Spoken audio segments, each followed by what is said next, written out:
In almost every mystery story there is a victim. Now whether Ira Mullins was a victim of his own making remains to be seen. However, he is none the less the victim of the Pound Gap Massacre. There were 3 attempts on his person for his life, and the last one succeeded. This is a timeline of those events that led to the death of Ira. But was he really the target of the massacre? Could it be that someone else was the actual target? As we get into the life of Ira, we shall see why everyone for the last 130 years has thought that he was the actual target.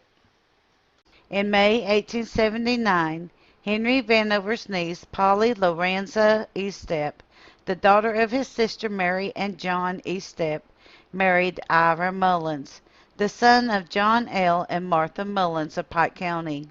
And a little over a year later, the first of many troubles would arise between Ira Mullins and Henry Vanover.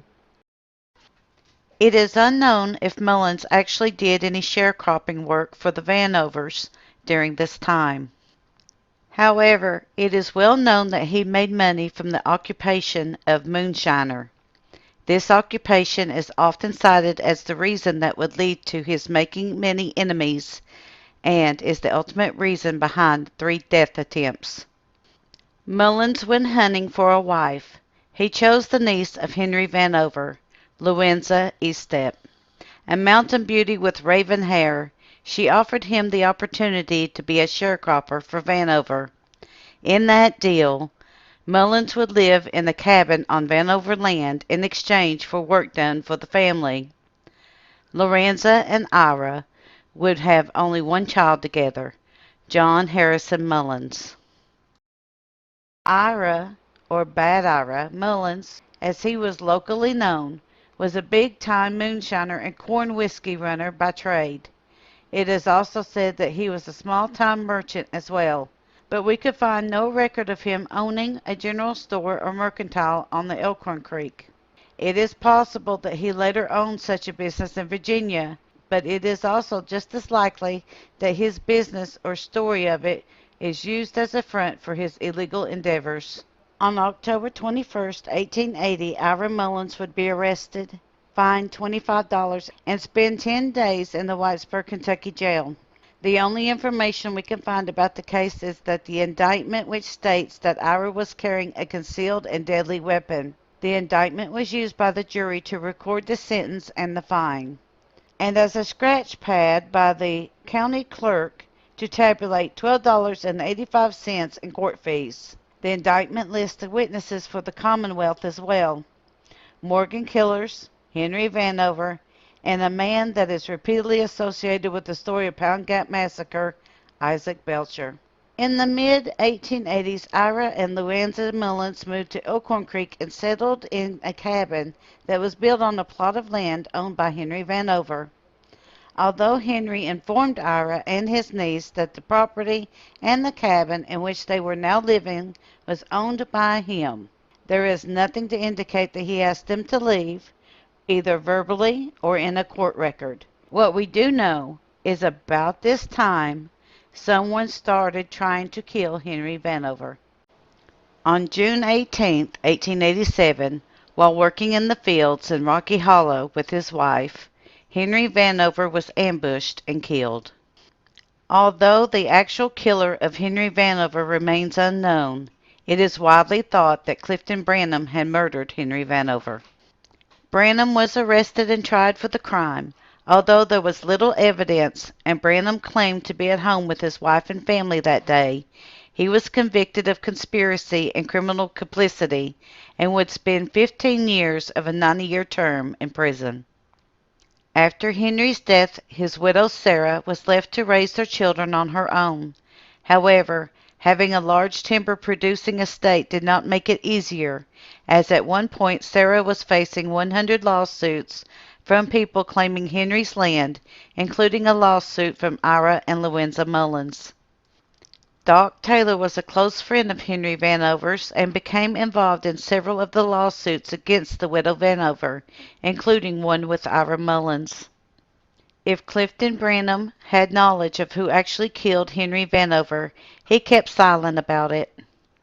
He also never told who he had received money from for the assassination. However, everyone suspected that it was from Ira Mullins and his wife Louranza. There is a tale where Dr. Taylor was involved in a shootout. Taylor and his posse rode into the town of Wise in pursuit of a wagon load of whiskey owned by Ira Mullins, where a gunfight exploded on the streets in front of the courthouse. According to the oft-told tale, approximately 250 bullets were exchanged, leaving the driver of the wagon dead and several others injured. It is said that Ira was shot and paralyzed during this event in Wise, Virginia. According to the oft-told tale, Doc Taylor was fired from being a United States Marshal for the shootout, but there is no historical record that we could find of the shootout happening in Wise, Virginia.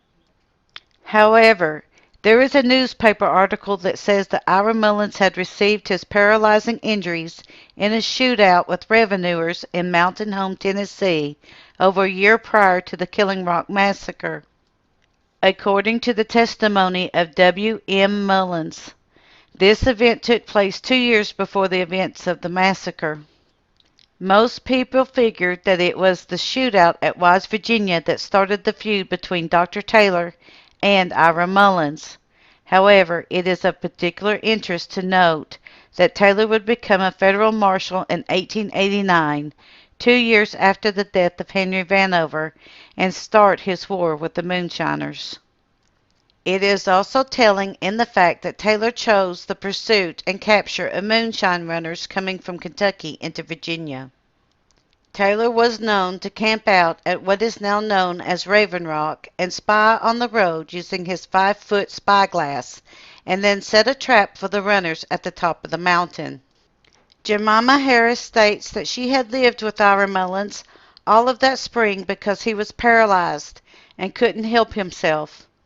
She stated that he could not feed himself without help. Mr. Robert Mullins was then asked if he knew why Ira had been found in the wagon.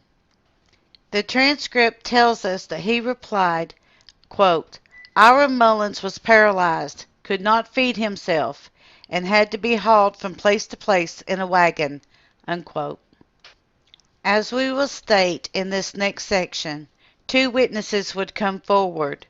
Both would claim that Dr. Taylor spoke to them about Ira sending out a call to pay someone $100 for them to kill Doc before that Saturday. Why? There is a huge possibility that this was for Doc's testimony on behalf of the widow Vanover. That Doc was testifying against Ira Mullins' claims to the land after the death of Henry Vanover. It is also a possibility that Mullins was about to lose his court case and that he blamed Doc for his testimony. This would make sense, as we have no other reason for this claim because Dr. Taylor had recently given up his time as the United States Marshal. Please see Who is Doc Taylor? Sometime in April of 1892, there was a shootout at the Mullins cabin located in Pound, Virginia.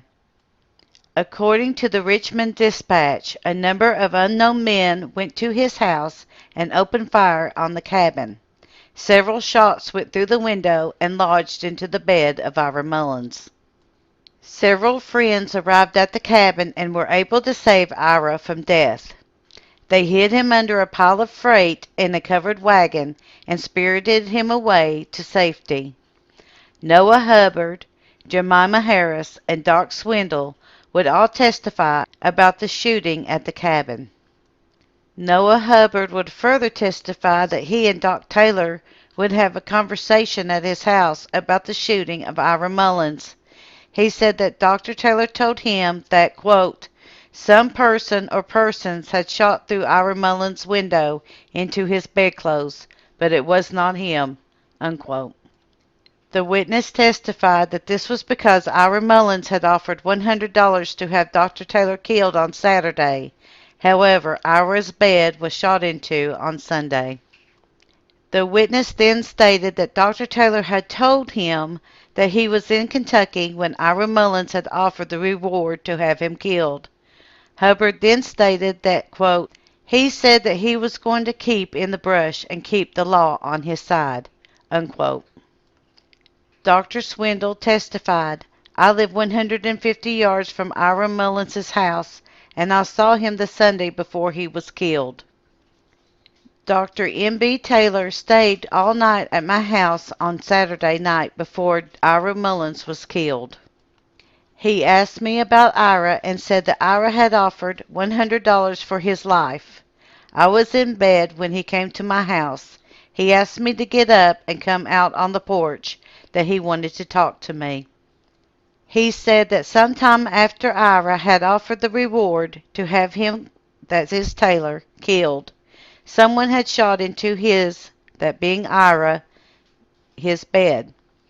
But it wasn't me, and laughed, and said that he was aiming to come up to big trouble. He said there was aiming to come up big trouble, and that the Fleming boys would not bother me and Colonel Swindall any more, and that he had that fixed. Unquote. Jemima Harris states that, quote, about 3 weeks before he was killed, someone shot through the window into his bed. The ball went into the shot through the window into his bed. The ball went into the bed covers on which he was lying. The ball looked like a .44 to her. She didn't know that Dr. Taylor carried a .44 pistol. She didn't know where the ball was. Unquote. The final murder attempt against Ira Mullins would come just a month later on May 14, 1892. Ira, along with his wife Louranza, John Chappell, Greenberry Harris, and Wilson Mullins would all be murdered at the top of Pound Mountain at a place called the Killing Rock. As we have been going through this saga piece by piece, we have discovered that there is far more to this than has often been told. As we continue the trial of Dr. Taylor, one question has eluded everyone. What if someone else in the party was the primary target? We will explore that possibility in a future video. We at Kentucky Tennessee Living want to thank you for watching our series on Killing Rock. Don't forget to hit the like button. As the more likes we receive, the more likely YouTube is to suggest our videos to other viewers. Also, to receive notice when we upload a new video, be sure to subscribe and click the bell notification. We thank you for continuing to support Kentucky Tennessee Living as we bring you the history of the Appalachian Mountains. We must remind everyone that the story names Killing Rock, The Oft-Told Tales, Killing Rock, The Untold Story, and Killing Rock, The Trial are all under the Kentucky Tennessee Living copyright.